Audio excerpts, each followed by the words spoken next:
Life isn't always fair. But all of us want to be treated with fairness. It seems we were born that way. Before we can read or write, we know what fair feels like. We know what fair feels like. None of us had to be taught how to say, that's not fair. The first lessons we learn at home and at school are how to be fair. Everyone gets a turn, no cutting in line, share what you have. It seems so simple until you try to do it. Because even though we all want fairness, we don't always agree on what's fair and what isn't. Stripped down to its core, fairness is treating others the way you want them to treat you, and knowing they will treat you the same way. It's playing by the rules, even when you don't win. Because the same rules apply to everyone. Life may not be fair, but the rules we live by must be. In America, fairness is the foundation of our laws. But you won't find the word fair or fairness anywhere in our Constitution or Bill of Rights. And there's a very good reason why you won't. Our founding fathers and mothers were smart. They knew it is impossible to define what's fair and what isn't in every situation. So they created one branch of government devoted to fairness, a third branch of government equal to the others, a branch whose one and only job is to decide what's fair. It is the judicial branch. It is made up of our nation's courts and judges. Judges who don't represent one group or party versus another. Judges who don't make decisions based on their personal opinions. Impartial judges who apply the law without playing favorites. Free from fear or sympathy or prejudice.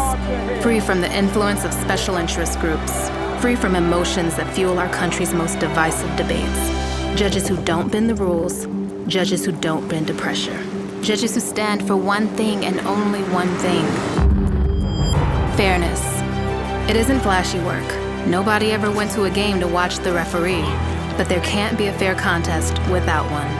It means making hard but fair calls and not letting the crowd's reaction change your mind. Because fairness has never been a popularity contest, and doing what's right isn't based on poll numbers.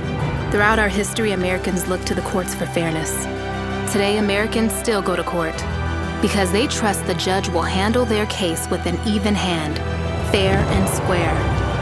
They believe that while no one in America is above the law, all of us are entitled to the same law, guaranteed by fair and impartial judges.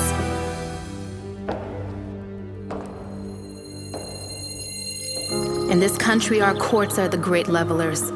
In our courts, all men are created equal. I'm no idealist to believe firmly in the integrity of our courts. That is no ideal to me. That is a living, working reality. Harper Lee's words from To Kill a Mockingbird, spoken by Atticus Finch, are true.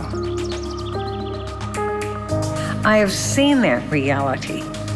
I have worked alongside judges and justices dedicated to defending the integrity of our courts.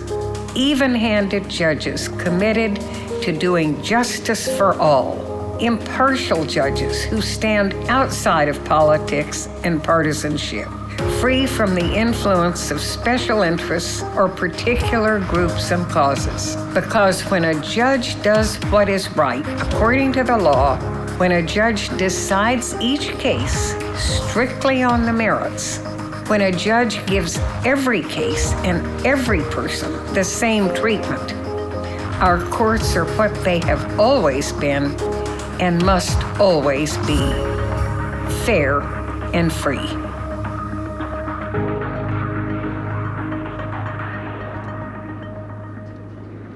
America's courts are fair.